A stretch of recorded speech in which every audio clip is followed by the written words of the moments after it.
Jake, first of all, congratulations on a great performance, but an even more spectacular knockout. You've had a little bit of time to digest the fight. How do you feel your performance went tonight? Yeah, thank you.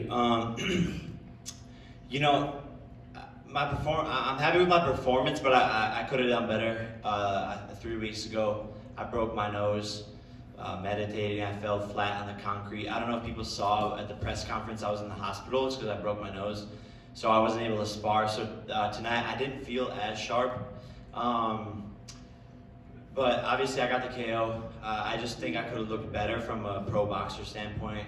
My jab wasn't landing, but you know, we got the knockout. But I give myself a 6 out of 10. You say you didn't land the jab, but a lot of that has to be said is because of his sort of lunging in. We said before the fight, did you think at the start of it, the athleticism would go out the window and he'd get a bit erratic, and that is basically what happened. So when he started doing that, did you have to compose yourself, or did you anticipate it leading in? No, I didn't anticipate that much holding and wrestling, so I just stayed calm. I didn't want to exert energy in the clinch, and I knew he was going to walk into a shot eventually, so I just stayed calm. I'm a little upset because obviously I've been really cocky about the first round knockout. I think the ref should have stopped it in the first round. He gave him like 15 seconds to get up. But I didn't expect it to be that much holding and wrestling. He was falling in a lot. That's what made it hard to like actually land my combos. I think, you know, I came down to his level a little bit. Just yesterday we were talking about this, like him coming in green and being an amateur, and I literally said I don't want to stoop down to his level. But sometimes it's a little bit hard when someone's fighting like and wrestling and coming in with their head. In a sense, though, at this point in your career, it's about getting minutes in the ring and it's about fighting different sort of fights. So is this not why you might be disappointed, oh, I didn't get it in the first round? It's still an experience for you to take and learn from. Yeah, I was thinking about that today. I was like, hey, I know I'm going to win, but if it goes 6 rounds, you know, then it's just more experience. So exactly what you said, like it feels good to go into the second round. I've never gone into the second round. So it's good to feel that. It's good to test my cardio, which was on point. I wasn't tired at all, 1 bit, 0%. So I could have gone 10 rounds if need be. So yeah, the experience is good. In the end, it didn't go all 6 rounds. I would like to ask you, after you knocked him down the second time, on the cameras at least, we could see he didn't look all there. Do you think the referee should have just not let him come out for the third knockdown? 100%. I think he should have stopped in the first round. He wasn't there. He was saying he wanted to continue the fight because of how many people are watching. It should have ended in the first round. Otherwise, he wouldn't have been knocked out on the ground for that long. And I hope he's okay. You know, like it was a bad knockout, and I don't want anyone to be hurt. And I respect Nate. You know, it was a lot of shit talk. It was a lot leading up to the fight, a lot of animosity, but I truly respect him. And the reason why I took this fight is because I was legitimately a fan. Like I knew who Nate Robinson was, and so we hyped up the fight and everything, but it takes a lot of balls to get in the ring. How many people can say that they've gotten into the ring? And so I know it looks bad for him, but he's a good guy. I can tell he's a family guy. He's a man of God, and I earned a lot of respect for him, and he was fast and had good defense. After the fight, you called out Conor McGregor, Dillon, Dannis, KSI as these names you could potentially fight. But if you think most realistically, who is next for you? Yeah, I think Conor and I will happen for sure. You know, people laugh at that, but like, what other fighter is calling him out with this big of a platform? I'm trending all 12 trends on Twitter right now.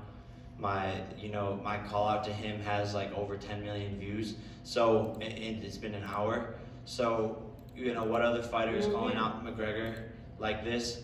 But realistically, like you said, it's not gonna happen for a couple of fights. I'm cool with that. I want to knock out everyone in his camp first. Dillon, Dannis, is in his corner. He's the guy that got punched by Khabib. That's what he's known for.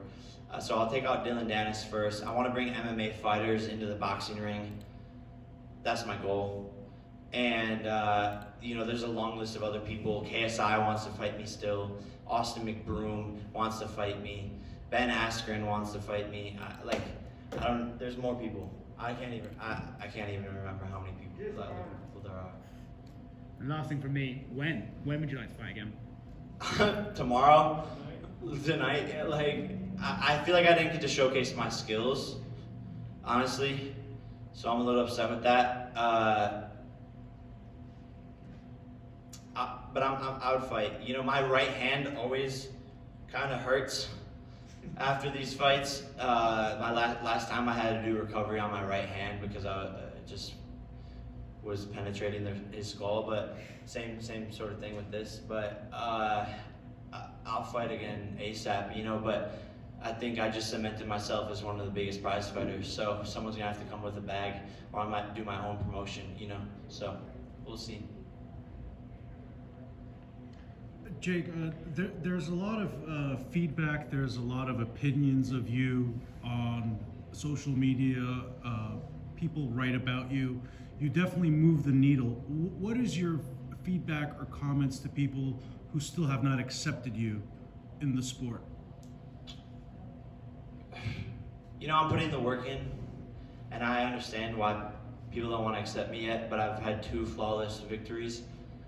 And I'm really dedicating my life to this. You know, I have a $8 million mansion in Calabasas that I haven't stayed at for 6 months. I haven't even been home because I've been in Las Vegas training in a little tiny house 2-a-days, pouring my heart and soul into this. So if people don't respect that, then I don't know what they're gonna respect. You know, it's an uphill battle for Jake Paul. It always has been. You know, I've fought for everything in my whole entire life. People hate me. People talk shit about me. But I'm still here. Still here. You obviously keep yourself busy with a lot of projects. You know, you're a media guy first. That's what you're known for. Are you ready to dedicate yourself as a full-time boxer? I already have. For the past year, you know? I've forfeited so many opportunities for this sport. Millions of dollars of opportunities. Content I could be posting. Merch I could be selling. Millions of views I could be getting. Albums I could be dropping. Movies I could be starring in. All because I want to box. And I wouldn't want to have it any other way. How's the money in boxing compared to your Google dollars off the ads? I don't know. The money's cool, you know? But I already made a lot of money. Now I want to die a legend. You're known to get in some trouble outside of training camp and stuff. Do you also want to make sure you keep a low, clean-cut profile moving in? Yeah, I mean, my nickname's the problem child. I always find myself in problems. But yeah, like I try to keep out of trouble. I always have, but it always finds me, I feel like. So, you know, I'm 23 with a lot of responsibility, a lot of pressure, the whole world watching. So I'm not perfect, you know, I'm gonna fuck up. But I learn from those fuck ups, or at least I try to. I mean, you're fighting on the undercard of Mike Tyson, who was known to getting in trouble his entire career. But that also, do you feel like you move the needle? Does that help you kind of get your brand a lot bigger with that bad guy image? Yeah, like, I mean, I read Mike Tyson's book before I was on this undercard, before Mike Tyson even knew who I was. And I related so much to it, the problems, the struggles, the fucking people stabbing him in the back. He went through so much shit, charges, everything. It's the same shit I've went through. So for me, Mike Tyson's such a fucking inspiration, and it's such an honor to be on this card. And I feel like I've literally had almost the same exact life as him, you know, in different ways. So I've learned a lot from him, and when we met, I asked him for that advice. I was like, yo, how do you stay focused outside the ring? And we had a heart-to-heart, but it's a dream come true. And to put on a performance like that, I don't know. Well, what do you tell to people who kind of call you like the butterbean of the sport now? You're kind of like a sideshow. They kind of come, and people watch it as kind of as an added value type of a deal. Next question. I stole the show tonight. They can fuck off. Next question. How do you feel about Tyson and Jones's performance? I thought it was dope, you know. I'm a little upset that they made it a draw, but they gave it their all, and they both looked good. Mike came out swinging. Mike won, Jay. Mike won. Let's give Mike the W. I want to see Mike Tyson versus Evander Holyfield. Put me on the undercard. I'm biting someone's ear off. And lastly, a lot of people talk about, you know, the Charlo brothers fighting each other. Mhm. If the Klitschko brothers would ever fought each other, would you ever fight Logan Paul if the money was right? Yeah, I would fight him, but it wouldn't be about the money. For me, it's about proving to all the younger brothers out there that you don't have to be in the shadow of your older brother. And I think I would fight him just because I want to prove everyone wrong. I think most people would think that, I mean, maybe not after tonight, but I think most people would think that he would beat me because he's bigger, he looks more ripped. But I'm a real dog. And he can catch that smoke eventually, but I love him to death, so it's a weird kind of thing to talk about. But, you know, maybe we'll grow up, maybe it won't happen, maybe a year from now I'll change my mind. So, I don't know, I'm 23 and make stupid decisions and I'm as mature as I, you know, so like, who knows what will happen. Logan better watch out. Jackson also. It's a Logan better warrior watch out. right there. It's a warrior. Any other questions? You. So besides getting the W, right, going into this fight, knowing it makes it, you know, that this is your second fight, what was your, your career goal going into this fight? My career goal was to do exactly what I did, is to have an undeniable victory and steal the show. And prove to the boxing world who has doubted me for the past 6 months that, like, I'm a pro boxer and I'm here to stay. When you put those 10-ounce gloves on me, I'm vicious. Yes, I can sir. hit. Yes, sir. I'm a real dog. And when these MMA fighters come into the ring, they're gonna meet the problem child. Watch out. They're gonna meet me. And I'm here to make millions of dollars and sell millions of pay-per-view. And I'm here to be one of the biggest stars. I think I might just be the new Floyd. Right after the fight, you dropped the freestyle. So if you have to rank music and boxing, where is it 1-1A, is it 1-2, how does that work? I mean, I box for like 6 to 8 hours a day, and I make music like once a month. But whenever I get in the studio, shit,